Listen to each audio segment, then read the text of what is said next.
Բարի երեկո սիրելի հեռուստադիտողներ, 5-րդ ալիքի եթերում հարցազրույցն է։ Այսօր հյուրընկալել եմ Հայաստան խմբակցության ղեկավար, գեներալ գնդապետ, Արցախի եւ Հայաստանի պաշտպանության նախկին նախարար Սեյրան Օհանյանին։ Պարոն Օհանյան, շնորհակալություն մեզ հյուրընկալվելու համար։ Շնորհակալություն ձեզ, բարև ձեզ։ Նաև ուզում եմ շնորհավորել բանակի կազմավորման օրվա առթիվ 1992 թվականին այսօրը Հայաստանի կառավարությունը որոշում ընդունեց, որով ազդարարվեց Հայոց ազգային բանակի ստեղծումը։ Պարոն Օհանյան, ինչ զգացողություններ ունեք այս պահին, երբ որ հետ եք նայում 90-ականներ, ինչպես նորից Հայաստանի Հանրապետությունը վերակերտեց, վերանվաճեց իր անկախությունը Արցախի ազատագրմամբ նաև եւ որտեղ ենք հիմա։ Թույլ տվեք եւս շնորհավորել մեր ժողովրդին հայկական բանակի օրվա առթիվ, որովհետեւ բանակի օրը համաժողովրդական տոն է, բանակը ձևավորվել է մեր ժողովրդի միահամուռ ուժերով եւ չափազանց դժվարին պայմաններում զրոյից, երբ մեզ պարտադրված էր պատերազմ, շրջափակման մեջ էինք եւ աղետալի երկրաշարժը գոյություն ուներ եւ Հայաստանի Հանրապետության անկախության, պետականաշինության, Արցախյան ազատամարտի եւ նաեւ Արցախի Հանրապետության ձևավորման հետ մեկտեղ հայկական բանակը կարողացել է դառնալ կանոնավոր, տարանջատված տարբեր ջոկատներից, ֆիդայական, կամավորական տարբեր կազմավորումներից հաշվի առնելով, որ պետք է հստակ կայուն կառավարում լինի եւ նաեւ ամուր կարգապահություն, ինչպես մարտի դաշտում, այնպես էլ զորամասերում, հայկական բանակը դարձավ կանոնավոր բանակ եւ կարծում եմ, որ բանակի ձևավորման ակունքներում մեր հաղթանակն էր Արցախյան ազատամարտում, մեր բանակը հաղթանակած է եւ այնուհետեւ բանակի անձնակազմի եւ մեր ժողովրդի քրտնաջան չարչարանքի բանակայինների քրտնաջան ծառայության արդյունքում բանակը եղել է մրցունակ տարածաշրջանում, ոմանք այսօր կասկածի տակ են դնում այդ մրցունակությունը, բայց մենք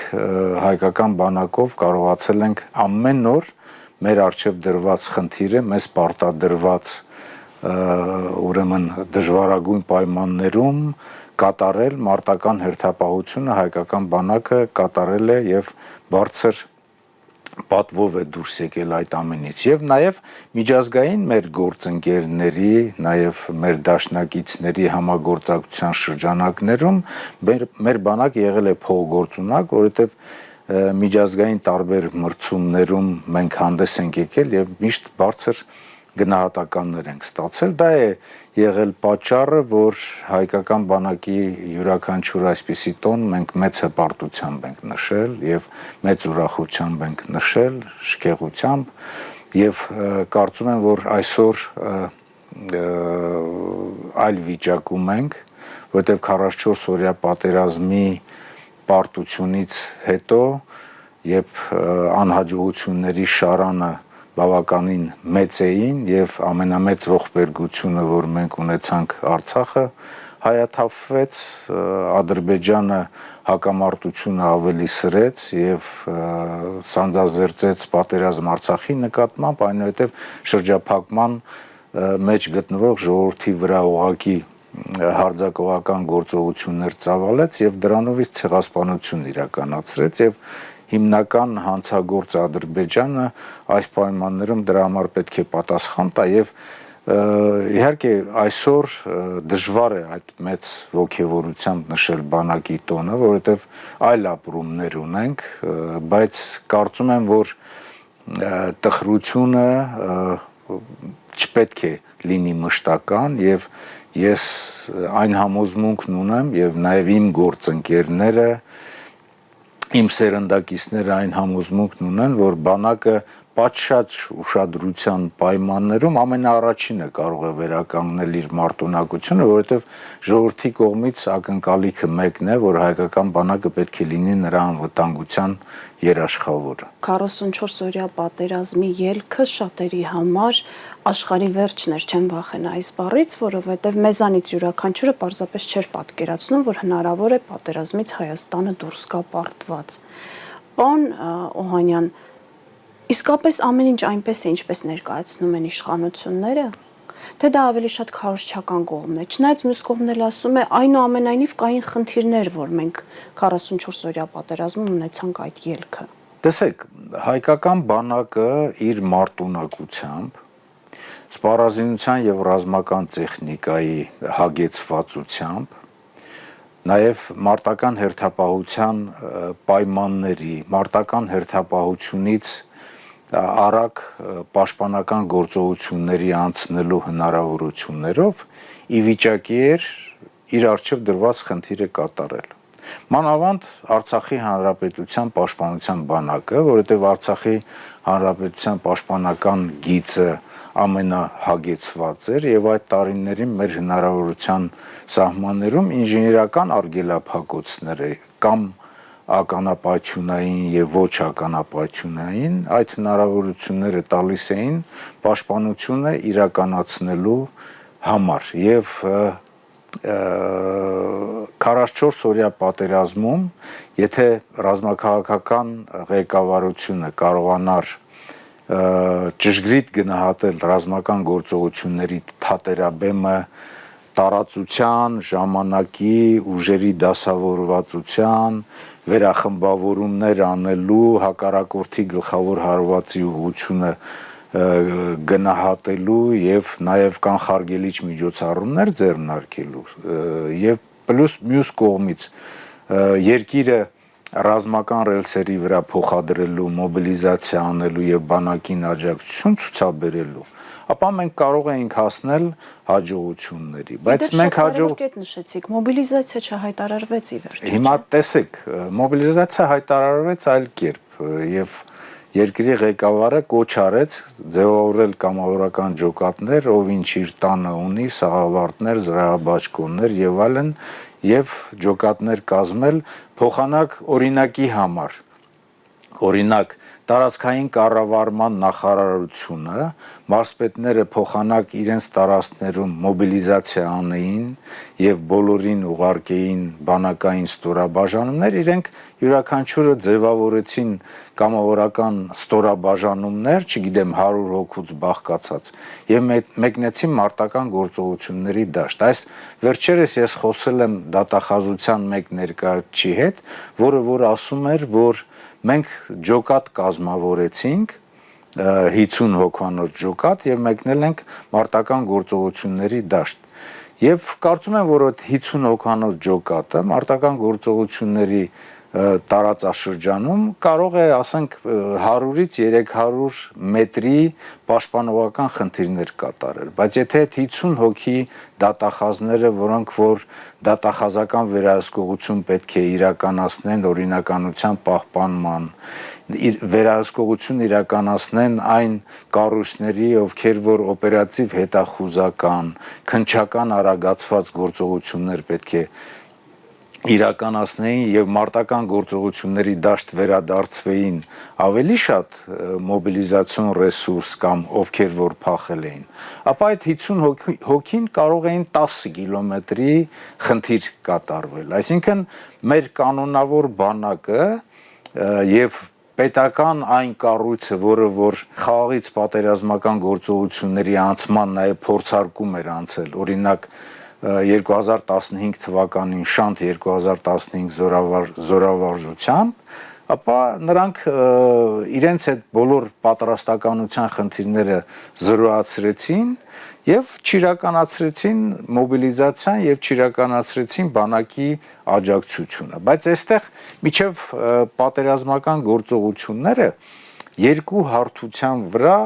խնդիրներ է իրականացվել կամ անգործություն է իրականացվել երկրի իշխանությունների կողմից։ Նախ եւ առաջ տապալվել է բանակցային գործընթացը եւ 2019-ի առաջարկությունը փողզիջումային տարբերակով լուծել Արցախի հակամարտության խնդիրը եւ որոշակի ոչ adekvat նաև իրարամերժ հայտարարությունները Հայաստանի Հանրապետության իշխանությունների ստեղծել են հակառակորդի մոտ ոչ adekvat կառավարման տպավորություն եւ նրանք սկսել են մարտական գործողություններ։ Որոշել են օգտվել առիթից։ Իհարկե, որոշել են օգտվել առիթից։ Եվ երկրորդը 2018 թվականից սկսած 3 հանգամանքներով ձևավորվում էր բանակի նկատմամբ տպավորություն եւ բանակի իրավիճակը այդ 3 հանգամանքներով կարելի է բնութագրել։ Առաջինը արագ փոփոխությունները պաշտպանության նախարարների, գլխավոր շտաբի պետերի եւ Արցախի պաշտպանության բանակի ստեղծել է իրավիճակ, որ այդ փոփոխությունները նաեւ արտահայտվել է մարտավարական օղակներում եւ զորամասային օղակներում եւ հարված է հասցրել զինված ուժերի կառավարման համակարգին։ Սա մեկ, երկրորդը կառուցվածքային առումով փոփոխություններ են տեղի ունեցել, որտեղ որ խաթարվել է մոբիլիզացիոն ստորաբաժանումների պատրաստությունը, զինված ուժերի պաշտպանության կառուցվածքը, օրինակ ռադիոէլեկտրոնային պայքարի ստորաբաժանումներ են եղել, որոնք որ լիկվիդացվել են, կրճատվել է մի ամբողջ զորամիավորում, որը որ հենց տեղակայված էր հակառակորդի գլխավոր հարվածի ուղղությամբ, այսինքն Արցախի հարավային ուղղությամբ եւ նաեւ փոփոխություններ են տեղի ունեցել զինված ուժերի սպառազինության եւ ռազմական տեխնիկայի գնման ծրագրերում։ Եվ երրորդը կարգապահության մակարդակը, զինված ուժերի նկատմամբ քաղաքականությունը PR-ը վերահացվել մայկատրուսիկային կլուբնիկի կներեք այդ բառերը պետք է օգտագործեմ, ինչպես իրենք են օգտագործում, զինծառայողներին թույլ են տվել հեռախոսներ կրել, կարգապահությունը, ընդհանուր տեսքը, համազգեստի կրումը, այդ ամեն ինչը ազդել է զինված ուժերի կառավարման համակարգի, կառուցվածքային, կազմակերպչական խնդիրների ունակության եւ նաեւ ընդհանուր կարգապահության վրա, որը որ լուրջ հարված է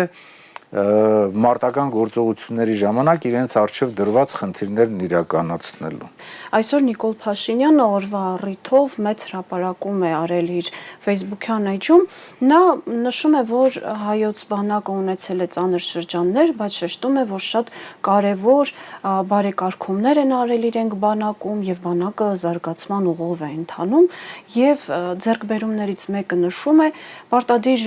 ժամկետային զինծառայության ժամկետի կրճատումը 24 ամսից 18 ամիս են ծառայելու մեր ժամկետային զինծառայողները եւ դա բարելավում է պարտադիր ժամկետային զինծառայության պայմանները։ Որքանով է պրոֆեսիոնալ այս դիտարկումը, պարոն։ Տեսեք, Հայաստանի Հանրապետության զինված ուժերը իրենց կազմավորման ընթացքում դժվարագին ժամանակահատվածներ եւ պայմաններ են անցել, ձևավորվել են պատերազմի զուգահեռ եւ ձևավորվել է զրոյից։ Ամենամեծ հարվածը դժվարին պայմանները Հայաստանի Հանրապետության զինված ուժերը ստացել են Նիկոլ Փաշինյանի օրոք 2018 թվականից, ասեմ ինչու, որովհետև այն զրոյից է ձևավորվել եւ իրենք եկել են պատրաստի եւ այդ պատրաստի իրականության շրջանակներում, ինչպես ես ասացի, իրենք գործողություններ են կատարել, որը որ մեծ հարված է հասցրել զինված ուժերի ընդհանուր պատրաստականության վրա։ Մենք շատ դժվար ռազմաքաղաքական իրավիճակում ենք այսօր մենք ապրում, անվտանգության միջավայրը փխրուն է, արտաքին եւ ներքին սպառնալիքներ բավականին լուրջ գոյություն ունեն եւ այս իրավիճակում գործուն միջոցառումներ չձեռնարկել արկա մարտահրավերներին համահունչ զինված ուժերի համալրում իրականացնել եւ նաեւ զինված ուժերի ծառայության ժամկետը 2 տարուց 1.5 տարի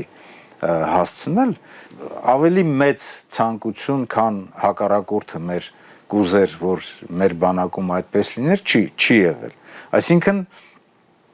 այն ինչի մասին իրենք խոսում են, իրականությանը չի համապատասխանում, որովհետեւ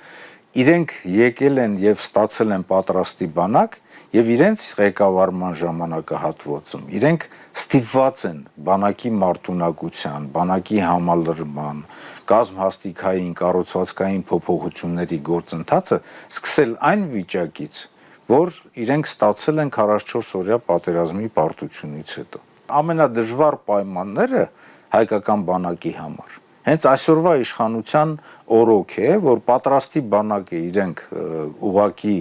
քայքայել են, ուղակի ոչնչացվել է բանակի մարտունակությունը, բանակը իր սպառազինության եւ ռազմական տեխնիկայի իշխանությունների ոչ ադեկվատ կառավարման արդյունքում զգալի մասը թողել է հակառակորդին եւ հիմա իրենք պետք է այդ ամեն ինչը սկսեն զրոյից եւ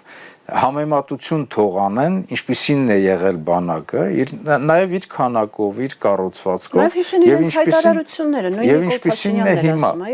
որ տարածաշրջանում ամենամարտունակ բանակն ունենք, բայց այնուամենայնիվ Նիկոլ Փաշինյանն ասում է վերջին տարիներին ձեռք են բերել հսկայական քանակությամբ ժամանակակից սպառազինություն եւ ռազմատեխնիկա, այնպիսի որակի եւ պարամետրերի, որ մեր բանակը երբեք չի ունեցել։ Դրա համար ծախսվել են ֆինանսական միջոցներ, սակայն մի հարցադրում է անում, ասում է, բայց նաեւ պետք է պատասխան հնչի մի շատ կարեւոր հարցի, իսկ ինչու այս նույնը չի արվել 2018-ից 22 թվականներին եւ պատճառաբանում է մեր ՀԱՊԿ անդամ լինելը։ Ճիշտ է ասում Փաշինյանը, մենք հիմա գնում ենք այնպիսի զինատեսակներ, որ նախկինում մեր բանակը չի ունեցել եւ իսկապես ՀԱՊԿ-ն է պատճառը եղել, որ չենք կարողացել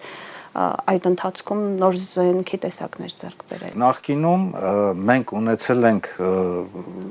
երկկողմ հարաբերություններում Հայաստան-Ռուսաստանի Դաշնություն եւ բազմակողմ հարաբերություններում Հայաստան եւ Հավաքական անվտանգության պայմանագրի կազմակերպություն, ԱՊՀ երկրներ եւ նաեւ տարածաշրջանային այլ երկրներ, այնպիսի պայմանավորվածություններ, որ սպառազինության եւ ռազմական տեխնիկայի զգալի մասը ռազմատեխնիկական համագործակցության զարգացման շրջանակներում ենք ձեռք բերել։ Միայն իմ ղեկավարման ժամանակ 1500 ինքնաթիռաչվերթ սպառազինություն ենք մենք բերել միայն Ռուսաստանի Դաշնությունից, բայց Ռուսաստանի Դաշնության ՀԱՊԿ շրջանակներում ձեռքբերումները երբևիցե մեզ չեն արգելել ձեռքբերել այլ սպառազինություն այլ երկրներից, օրինակ Չինաստանից։ Սովորական սպառազինություն, դիպուկահար հրացաններ, տեսադիտարկման գիշերային եւ ցերեկային սարքավորումներ, զրահաբաճկոններ, սաղավարտներ այլ երկրներից, ընդ որում նաև եվրոպական երկրներից։ Այսօր իհարկե այն ինչ որ իրենք ձեռք են բերում, Ֆրանսիայից են ինչ որ միջոցներ ձեռք բերում, Հնդկաստանից են ձեռք բերում, այդ ամենը սովորական Եվրոպայում սովորական սպառազինության վերահսկողության ներքո է եւ մենք բոլորս դա տեսնում ենք։ Հիմա որպեսզի մեր համար, մեր ժողովրդի համար հասկանալի լինի, սովորական սպառազինությունը ձեռք բերել, կանգնեցնել ինչ որ մի հարթակում եւ տանել ժողովրդին ցույց տալ, որոնց մեծ մասի համար պարզապես այդ տեսքը տեսնելը արդեն իսկ վստահություն է ներշնչում, բայց հասկացող մարդկանց համար այս սպառազինությունը իր մարտավարատեխնիկական հնարավորություններով պետք է փորձարկվի, անձնակազմը պետք է յուրացնի, եթե ոչ մարտի դաշտում, ապա զորավարժությունների շրջանակներում եւ սկսած ստորաբաժանների ներդաշնակումից, դաշտային վարժվածությունից եւ նաեւ խոշոր զորավարժություններով դա պետք է ամրապնդվի։ Դա մենք իհարկե դա պահանջում է ժամանակ, դա մենք այսօր չենք տեսնում։ Պարզ բառերով ասեմ, էլի, հիմա նայեք, տեսեք, ժողովուրդը ակնկալում է, որ բանակը պետք է շարունակի լինել անվտանգության երաշխավորը մեր ժողովրդի համար,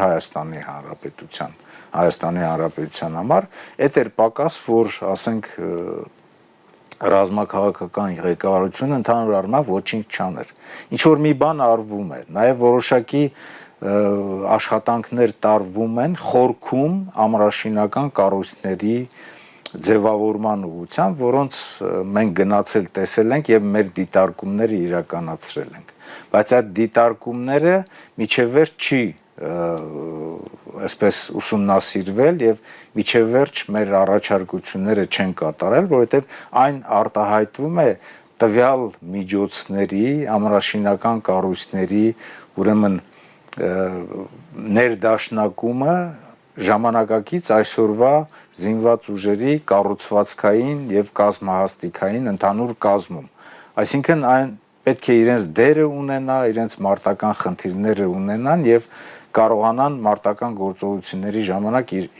իրականացնել։ Նախկին ժամանակահատվածը, եթե համեմատես այսօրվա ժամանակահատվածի, կգաս այն եզրակացության, որ բանակը եղել է, բանակը այնուհետև փլուզվել է եւ այսօր որոշակի վերականգնողական աշխատանքներ են իրականացնում եւ պետք չէ կուրծք ծեծել, ասել, որ մեր ժամանակ բանակը ավելի զոր է։ Դուք ջախջախել եք այդ բանակը, դուք ուղակի քայքայել եք այդ բանակը եւ դուք այսօր պարտավոր եք միջոցներ ձեռնարկել, որպեսզի ժողովուրդը վստահ լինի, ժողովրդի մոտ փարատվի այն մտահոգությունը, որ բանակը այսօր մարտունակ է, թե մարտունակ չէ։ Պարոն Նոհանյան, ՀԱՊԿ-ի գործընկերներին ուղղված եւս մեկ անգամ կրկնվող ուղերձ կա, որը վերաբերվում է 2022 թվականի սեպտեմբերի դրությամբ Հայաստանի Հանրապետությանն անվտանգությանն ու տարածքային ամբողջականությունը երաշխավորելու իրենց ունեցած պայմանագրային պարտավորություններն իրագործելուն։ Նա նշում է, որ հրաժարվում էին նաև մատակարարել 100 միլիոնավոր դոլարի սպառազինություն եւ տեխնիկա։ Խոսքը ամենայն հավանականությամբ ջերմուկի դեպքերի մասին է։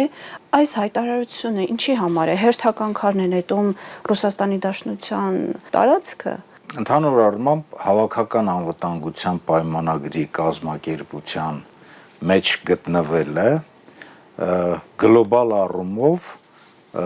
ապահովում էր անվտանգություն գլոբալ պատերազմական գործողությունների, հատկապես տարածաշրջանում, հատկապես երբ որ Ռուսաստանի Դաշնության հետ մենք նաև ունեինք միացյալ զորախումբ Թուրքիայի կողմից սպառնալիքի ժամանակ։ Ադրբեջանի հետ մենք որևիցե խնդիր չենք ունեցել մեր բանակներով, մեր առջև դրված խնդիրը իրականացնելու համար եւ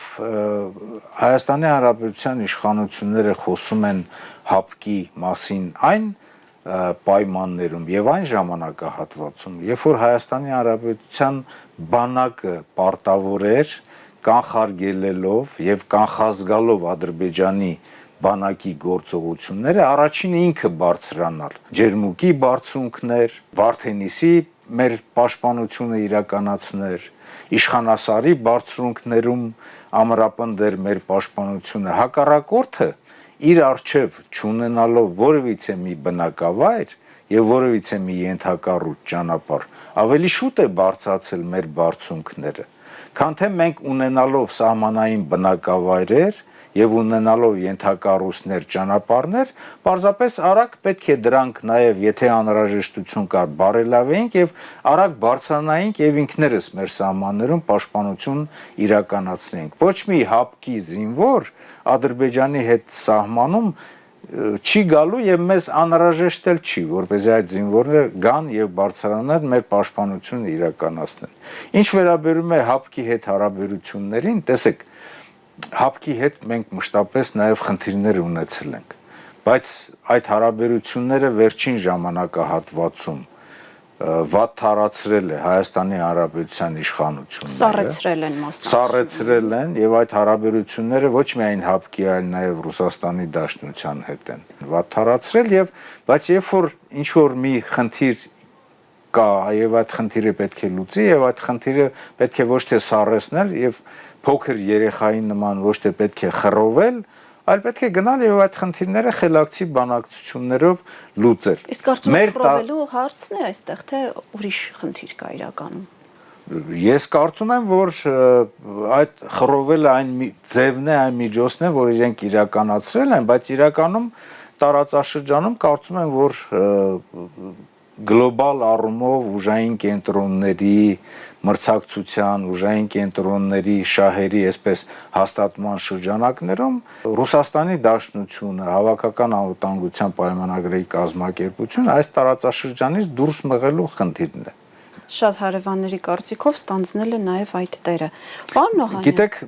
ես չգիտեմ Հայաստանը ստանձնել է, չի ստանձնել, բայց Հայաստանի ղեկավարության քայլերը խոսում են հենց դրա մասին։ Պարոն Օհանյան, անդրադառնանք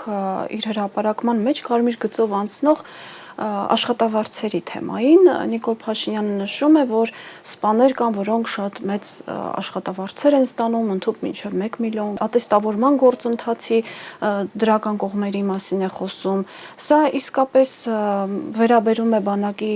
բոլոր ստորաբաժանումներին կամ բոլոր արժանավոր կամ արժանապատիվ սպաներն են կարողանում այդքան բարձր աշխատավարձ ստանալ, թե սրանք եզակի դեպքեր են ու հերթական PR ակցիայի հետ գործում ենք։ Տեսեք, մենք ունենք PR ակցիայի հետ գործ եւ բանակում նշված աշխատավարձերի չափերը ստանում են ոչ բոլոր հրամանատարները եւ ոչ բոլոր զինծառայողները, հատկապես առաջի գծում գտնվող պայմանագրային զինծառայողները։ Ոչ միայն ես, այլ նաեւ մեր խմբակցության падգամավորները խորը վերլուծելով համապատասխան հայտարարություններ են արել, առաջարկություններ են արել, որ զինված ուժերի համալրման համար սոցիալական գրավչության մասը, հատկապես աշխատավարձերի առումով պետք է փոխել, պետք է բարձրացնել զինված ուժերի բազային աշխատավարձը, առանց խորը մտածելու, հանձնարարություններ տալով մասնագետներին, ֆինանսական գործիչներին, ասենք որոշում ընդունել զինված ուժերի բազային աշխատավարձը բարձրացնել օրինակ 30 կամ 40%-ով։ Այն ինչի մասին խոսում է Նիկոլ Փաշինյանը, այդ չափի աշխատավարձեր, ինչպես ես ասացի, ստանում են ոչ բոլոր զինծառայողները։ Այսինքն հաշված մարդիկ են իրականացնում, դրանց իրականացումը կատարվում է այսպես կոչված ճակերտներով ատեստացիոն քննությունների շրջանակներում։ Տեսեք, ատեստացիա, եթե թարգմանենք հայերեն, նշանակում է որակավորում։ Որակավորում նշված պաշտոնատար անձը ստանում է ոչ թե իր պատրաստության միայն, այլ իր կատարած աշխատանքի, իր կատարած ծառայության արդյունքի համադրման արդյունքում։ Օրինակ ասեմ, երկու գումարտակի հրամանատար մեկը հանձնել է, մեկը չի հանձնել այդ քննությունները, հա, երբ որ ստուգում են, չհանձնած գումարտակը ավելի լավ վիճակում է գտնվում, քան հանձնած գումարտակի հրամանատարը։ Այսինքն կան անհատներ, որոնք որ անհատական պատրաստության արդյունքում քննությունները հանձնում են, բայց իրական գործնական ծառայության մեջ, գործնական աշխատանքում այն արդյունքը չունեն։ Դրա համար ստացվել է այսպես. զինված ուժերի ղեկավար կազմի մի մասը կամ զգալի մասը ստանում են բարձր աշխատավարձ, բայց սահմաններում գտնվող պայմանագրայինները այդ բարձր աշխատավարձը չեն ստանում։ Ես չեմ ասում, որ չպետք է աշխատավարձը բարձրացվի, ընդհակառակը ես ասում եմ, որ բազային աշխատավարձը պետք է բարձրացվի։ Ինչու պետք է զորամասի հրամանատարը ստանա բարձր աշխատավարձ, երբ իր պայմանագրայինը առաջի գծում չի ստանում կամ նրա համար պայմաններ չի ստեղծում, որպեսզի ինքը այդ քննությունները հանձնի։ Այդ ճակերտներով ասած քննությունները դա ոչ թե ատեստացիա է, այլ բանակում գոյություն ունեցող դասային աստիճանների։ Իսկ դասային աստիճանները 4-ն են՝ վարպետ, առաջին դասի, երկրորդ դասի եւ երրորդ դասի մասնագետներ։ Այդ մասնագիտությունների ուղղությամբ հանձնող քննությունները կամ աշխատավարձի չափը թող խստացվեն, թող բարձրացվեն, բայց ատեստացիա չի նշանակում քննություն դրամական հավելավճար ստանալու համար։ Ատեստացիա նշանակում է համապատասխանել պաշտոնին, չհամապատասխանել պաշտոնին կամ արժանի լինել առաջխաղացման։ Զինված ուժերի համալրման համար լուծման միակ ճանապարհը բազային աշխատավարձի բարձրացումն է, որպեսզի բանակում անհավասար պայմաններ ստեղծեն։ Հիմա կասեն անհավասար պայմաններ պետք է լինեն, պետք է լինի մրցակցություն, բայց այդ չափի տարբերություններ բանակում չպետք է լինեն։ Որովհետև ի վերջո մարդկանց միջև փոխհարաբերություններ են ու դրանք լարվելու են իրենցից բխող բոլոր բացասական հետևանքներով։ Իհարկե, բացասական հետևանքները շատ են։ Զինված ուժերից դուրս են գալիս, անհավասար պայմաններ են ստեղծում, ովքեր որ ցածր աշխատավարձ են ստանում, ասում են դե ով որ բարձր է ստանում, թող իրեն գնան կատարեն եւ այլն, տարբեր բաներ կան։ Պարոն Օհանյան, ռազմական գիտահետազոտական եվրոպական կենտրոններից մեկը մի ցուցակ էր հրապարակել, որտեղ ռազմական պատրաստվածության եւ ռազմական հզորության աղյուսակ էր կազմել եւ այդ աղյուսակում Հայաստանը կարծես 104-րդ տեղում էր, Ադրբեջանը 61-րդ տեղում էր եւ Վրաստանը 91-րդ տեղում էր։ Ժամանակին Իրանը 13-րդ։ Այո, Իրանը հզորագույնների շարքում էր, Թուրքիան էլ ցավոք սրտի։ Այո, բայց հաշվի առնելով մեր հարևանների դասավորվածությունը, նաև ռազմական բալանսի խիստ տարբերությունը Ադրբեջանի եւ Հայաստանի միջև, ընդ որում Ադրբեջանը շարունակում է ռազմական բյուջեն կրկնապատկել, ավելացնել, իսկ Հայաստանում ռազմական բյուջեն 15%-ով կրճատել են։ Դուք ասում եք, որ հնարավոր է շատ արագ ոտքի կանգնեցնել բանակը։ Ստեղծված իրավիճակում ինչ է պետք անել ռազմական բալանսը հնարավորինս կարգավորելու, կրճատելու ուղղությամբ եւ որոնք են այն ճանապարհները, որոնց միջոցով կարող ենք հասնել դրան։ Իհարկե անհավասար պայմաններ են եւ նույնիսկ Ադրբեջանը հասկանալով, որ ինքը մի քանի անգամ ավելի մեծ հնարավորություններ ունի, քան հայկական բանակը, բայց հաշվի առնելով տարածաշրջանային զարգացումները, հաշվի առնելով ուժային կենտրոնների շահերը, ուժային կենտրոնների պայքարը մեր տարածաշրջանում եւ նաեւ մեր հարևան երկրների եւ այլ արևմտյան երկրների այսպես ուժերի կամ մկանների ցուցադրման գործընթացը այսօր արդեն իսկ ուժերի տարբեր կրակային խոցման միջոցների ուրեմն վերախմբավորումները, տարածաշրջանում դասավորումները Ադրբեջանը իր ռազմական զորությունը ավելացնում է։ Եթե ոչ Հայաստանի նկատմամբ, որովհետև Հայաստանի նկատմամբ ինքը վստահ է, որ Հայաստանը այսօր ի վիճակի չէ Ադրբեջանի դեմ գործողություններ վարելու, բայց հաշվի առնելով նաև տարածաշրջանային զարգացումները, իր դերակատարությունը նաև այդտեղ, ինքը զարգացնում է իրեն եւ կարծում եմ, որ տարածաշրջանային, եթե խոշոր բախում լինի, օրինակ Արևմուտք կամ Ամերիկայի Միացյալ Նահանգներ, Իրան, Ադրբեջանը կարող է դրանից օգտվել եւ իր ճնշումները, իր գործողությունները Հայաստանի Հանրապետության նկատմամբ վերջնականապես հասցնի իր նպատակին, որովհետեւ այնպես էլ Հայաստանի Հանրապետության իշխանությունները գտնում են ճնշումների եւ պարտադրանքի ներքո։ Գումարած դրան, Ադրբեջանը այսօր մեր զգոնությունը թուլացնող, մոլորեցնող որոշակի առումով նաև սիրաշահող գործողություններ է կատարում նաև տնտեսական ոլորտում, այսինքն նկատի ունեք այդ հացահատիկ, բենզին եւ այլն, այդ ամենը իրականացնում է սիրաշահելու մեր ժողովրդին, որպեսզի 2026 թվականի խորհրդարանական ընտրություններում այս իշխանությունները վերարտադրվեն։ Այս պայմաններում Հայաստանի Հանրապետության իշխանությունները լուրջ հետևություններ պետք է անեն, արդեն մոտ 5 տարի է մենք խոսում ենք դրա մասին, ռազմավարական առումով երկու խնդիր պետք է կատարի։ Առաջինը նախ պետք է ազգային անվտանգության ռազմավարություն մշակի, որ 5 տարի է պատերազմից անցել, այդ ռազմավարությունը իրենք չունեն։ Իրենք հիմա ասում են, որ իրավիճակը տարածաշրջանային եւ աշխարհաքաղաքական զարգացումներում այնքան փոփոխական է եւ որ դժվար է մշակել այդ ռազմավարությունը, ընդհակառակը այդպիսի վիճակում մենք պետք է ռազմավարություն եւ դրա շրջանակներում մարտավարական գործողություններ մշակենք, որ կարողանանք մեր երկրի անվտանգությունը կարողանանք ապահովել։ Եվ երկրորդը նաեւ պաշտպանության նախարարությունում պաշտպանական ռազմավարական վերանայում պետք է իրականացվի, արդյունքում դրա հիմքում պետք է դրված լինի նաեւ 44 օրյա պատերազմի հետևանքները, ընդ որում նաև ասեմ, որ քննիչ հանձնաժողովը, որ քննում էր 44 օրյա պատերազմի հետևանքները, այնպես էլ չհրապարակեցին իրենց զեկույցը եւ պաշտպանական ռազմավարական վերանայում պետք է իրականացնի զինված ուժերի զարգացումը իրականացնելու համար։ Իսկ ավելի արդեն մարտավարական քայլերը Հայաստանի Հանրապետության զինված ուժերը ելնելով նոր խնդիրներից, այսօր մեր խնդիրները, մարտական խնդիրները, սահմանային խնդիրները 100 կիլոմետրով ավելացել են։ Պաշտպանության բանակի նախկին 283 կիլոմետրին փոխարինել է Զոդից մինչև Մեղրի 383 կիլոմետր հայ-ադրբեջանական սահմանը 100 կիլոմետրով ավելացել։ Այսինքն դա նշանակում է, որ մենք պետք է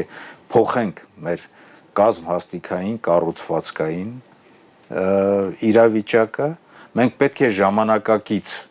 եւ նաեւ հատուկ նշանակության ստորաբաժանումներ արագ ձևավորենք, որովհետեւ հակառակորդը լայն թափերով ձևավորում է նոր ստորաբաժանումներ։ Երբ որ Հայաստանը օրինակ այսօր ասում է պատերազմ չի լինելու, խաղաղություն է հաստատված, նույնիսկ այդ պայմաններում հակառակորդը ամեն օր նոր հատուկ նշանակության ստորաբաժանումներ են ձևավորում, որովհետև ժամանակակից իրականության մեջ այդ հատուկ նշանակության ստորաբաժանումները, որոնք ի վիճակի են հատուկ գործողություններ կատարել, արագ փոփոխվող իրավիճակներում, կտրտված տարածաշրջաններում արագ խնդիրներ իրականացնեն, նրանք դա ձևավորում են, բայց մենք այդ խնդիրներում չափից ավելի հետ ենք մնում։ Եվ մյուսը սպառազինության ձեռքբերման հետ մեկտեղ լայն թափով ուսուցում պետք է գնա, լայն թափով մարտական պատրաստություն պետք է գնա, որոնք որ վերջնակետում պետք է եզրափակվեն խոշոր մարտավարական զորավարժություններում, այսինքն մենք պետք է ունենանք բանակ, որը որ մարտունակ է մարտական գործողություններ վարելու։ Տեսեք, մեր իշխանությունների խոսքը, սրանից մի քանի ամիս առաջ ասում է, որ մենք մարտունակ բառը, մարտունակ բանակը փոխում ենք պաշտպանունակ բանակով, առանց հասկանալու հետևյալը, որ մարտունակ բառը վերաբերում է բանակին, այսինքն ինչ է նշանակում մարտունակ։ Մարտական գործողություններ վարելու ունակ բանակ, իսկ մարտական գործողությունները լինում են եւ պաշտպանական, եւ հարձակողական, որովհետեւ նույն պաշտպանական մարտի ժամանակ, երբ որ հակառակորդը ել ավելի խորությամբ մխրճվի, դու պետք է հակահարձակողական եւ հարձակողական գործողություններ բացառում են այդ հարձակողական պահը, իրականացնես, որպեսզի վերականգնես։ Իսկ պաշտպանունակությունը վերաբերում է պետությանը, որովհետեւ պաշտպանունակության մեջ վերաբերում է տարածքի, բնակչության, բոլոր գերատեսչությունների պատրաստությունը, երկրի ռազմավարական նպատակը, հավաքական կամքը, պլյուս դրան գումարած նաեւ մարտունակ բանակը։ Այսինքն լայն կերպով պատրաստություն պետք է լինի մարտական խնդիրների կատարման ուղղությամբ։ Իսկ լայն կերպով պատրաստությունը դա ուսումնական process-ն է եւ զորավարժություններն են։ Այնինչ մենք նույն զինուժով չենք տեսնում։ Զորավարժություններ չեմ լսել, թե երբ են անցկացվել, երբ որ Ադրբեջանը պատերազմի ավարտից ի վեր անընդհատ զորավարժություններ է անցկացնում այս կամ այն երկրի հետ։ Ընդ որում ինքը զորավարժություններ է անցկացնում, դու ճիշտ ասացիք, ոչ միայն միայնակ, այլ այս կամ այն երկրների հետ, ընդ որում ամենաշատը հատուկ նշանակության ստորաբաժանումների կազմում։ Պարոն Օհանյան, եւ ամփոփելով մեր զրույցը, բանակի խնդիրներին անդրադարձանք, նաեւ խոսք գնաց 2026-ի ընտրությունների մասին, ինչով են կարեւոր 2026-ի ընտրությունները եւ ինչ է հարկավոր անել, որպեսզի ընդդիմությունը կարողանա հաղթել ընտրություններում եւ դադարեցնել այս պրոադրբեջանական խաղաղության օրակարգի ընթացքը։ Եթե թույլ տաք, ես երկու բառով էլ անդրադառնամ զեկույցի մեջ նորից նշված այն բանին, որ խաղաղությունն է անվտանգության Ես մեջբերեմ իր խոսքը, այո, Նիկոլ Փաշինյանը գրում է, ուզում եմ ընդգծել, մենք պատերազմի չենք պատրաստվում, որովհետև պատերազմ չի լինելու, Հայաստանի Հանրապետության եւ Ադրբեջանի Հանրապետության միջև խաղաղություն է հաստատված եւ խաղաղությունից ավելի հուսալի անվտանգության երաշխիք չկա, մենք ուժեղացնելու ենք անվտանգության այդ ամենահուսալի երաշխիքը։ Նախ եւ առաջ Հայաստանի եւ Ադրբեջանի հանրապետությունների միջև համագործակցության կամ գործողությունների եւ նաեւ խաղաղության այդ պայմանագիրը չի ստորագրված, նախաստորագրված է մի փաստաթուղթ, որտեղ որ ընդհանուր առմամբ բացարձակապես արտահայտված չեն մեր շահերը եւ երկրորդը միջազգային պրակտիկայում երբևիցե որևէ մի ստորագրված փաստաթուղթ կամ բանավոր խոսք, որ ինքը ասում է խաղաղությանը հաստատված, երևի իրեն ասել են, որ միջև քո ընտրությունները մենք ձեզ վրա չենք հարձակվելու, որպեսզի դու նորից վերարտադրվես։ Այդտեղ նորից եմ ես ուզում ասեմ, ես արդեն հոգնել եմ ասել այդ տեսակետը, որ խաղաղությունը ոչ թե երաշխիք է, խաղաղությունը ազգային անվտանգության ռազմավարության հիմնարար արժեք է։ Այսինքն երաշխիքների գործածմամբ ձևավորված արդյունք։ Իսկ երաշխիքները լինում են ազգային, դա բանակն է, մեր ներքին ամրությունը, մեր համերաշխությունը, մեր հավաքական կամքը, եւ միջազգային երաշխիքներ դա արտաքին քաղաքականությունը եւ այն մարտավարական, այն բանակցային հմտությունները, որ դու գործածում ես թե երկկողմ, թե բազմակողմ հարաբերություններում քո անվտանգության, այսպես բաղկացուցիչը, անվտանգության համակարգը ավելի ընդլայնելու։ Խաղաղությունը երաշխիք չի կարող լինել։ Մեր 2026 թվականի խորհրդարանական ընտրությունների հենց նպատակը պետք է լինի այն, որպեսզի չթողենք, որ վերարտադրվեն այն մարդիկ, որոնց համար այդ թվացյալ խաղաղությունը կարող է երաշխիք լինել անվտանգություն, որոնք որ չեն հասկանում, որ ազգային եւ միջազգային երաշխիքներ գոյություն ունեն, որոնք որ չեն հասկանում, որ խաղաղությունը երաշխիք չի, խաղաղությունը արժեք է, խաղաղությունը արդյունք է եւ 2026 թվականի ընտրություններին, խորհրդարանական ընտրություններին ընթառաջ դուք տեսնում եք, որ մենք հանդիպում ենք ժողովրդի հետ, մենք շարունակում ենք մեր համայնքային հանդիպումները մեր ժողովրդի հետ եւ յուրաքանչյուր հանդիպումից հետո եւ հանդիպման ընթացքում եւս մեկ անգամ մենք համոզվում ենք, որ ժողովրդի զգալի մասը համոզվել է, որ այս իշխանություններն են, որ բերել են աղետալի իրավիճակ Հայաստանի համար եւ Արցախի համար եւ ամեն ինչ պետք է անել, որպեսզի չվերարտադրվեն։ Չվերարտադրվելու համար մեր տեսակետը հետեւյալ է, որ ընդդիմադիր դաշտում պետք է լինի խելացի բանակցություններ, քաղաքական ուժերի միջև պետք է ձևավորվի փոխադարձ վստահությամբ պայմանավորված հարաբերություններ եւ պետք է ունենանք բոլոր այն կարմիր գծերը, որոնք որ անհրաժեշտ են ընդդիմությունը համախմբելու համար։ Նախ պետք է համախմբվեն, որպեսզի չթույլատրեն, որպեսզի այսօրվա իշխանությունները սանձարձակ կերպով լայն ճնշումներ գործադրեն ընդդիմադիրների վրա, ուրեմն սրբազանների վրա, եկեղեցու վրա, բարերարների վրա եւ դրանով իսկ վախի մթնոլորտ սերմանեն մեր ժողովրդի մոտ, իրենք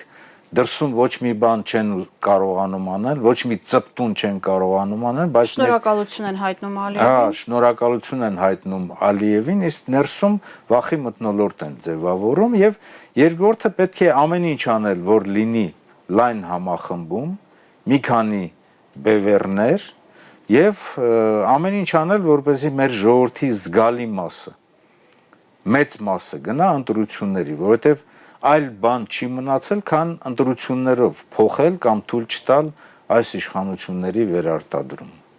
Պարոն Օհանյան, շնորհակալ եմ հետաքրքիր զրույցի համար, եւս մեկ անգամ շնորհավորում եմ բանակի օրվա առթիվ։ Շնորհակալություն ձեզ եւ շնորհավորանքներս մեր ողջ ժողովրդին եւ մեր խոնարհումը, ամենօրյա խոնարհումը բոլոր այն մարդկանց նվիրումի, ովքեր որ իրենց կյանքն են տվել մեր Հայաստանի եւ Արցախի Հանրապետության համար։ Հիշեցնեմ, այսօրվա իմ հյուրն էր գեներալ գնդապետ, Արցախի եւ Հայաստանի պաշտպանության նախկին նախարար, Ազգային ժողովի Հայաստան խմբակցության ղեկավար Սեյրան Օհանյանը։ Հակահանդիպենք վաղը, հաջողություն։